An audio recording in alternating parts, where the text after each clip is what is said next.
You got to lay the groundwork. So we have to talk about who you're upset with, and it's building this trust and clarity.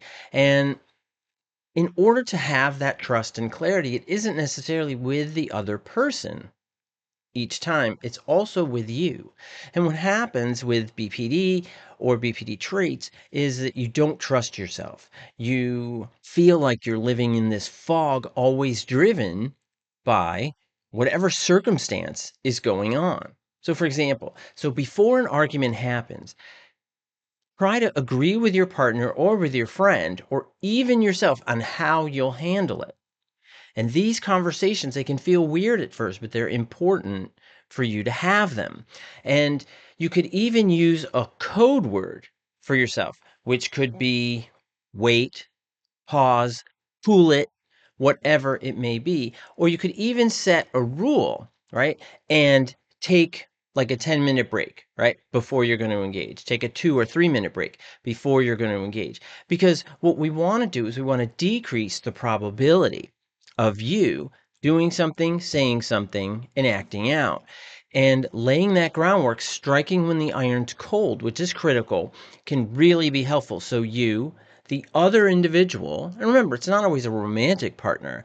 It could also be a family member, it could be a friend, it could be a coworker, it could be your boss. I mean, whoever it is.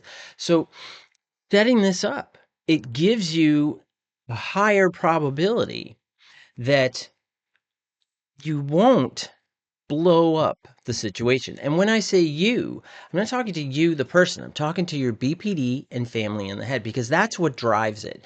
It drives these often, we could call them irrational, illogical, whatever you want to call them, perceptual responses. And those issues and problems aren't actually in front of you many of the times, but they feel that way because what's going on in your head is so intense.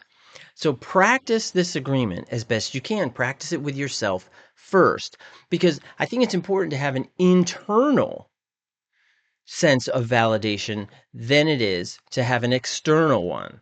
Because what happens when it's external, you're always responding to the environment and the situation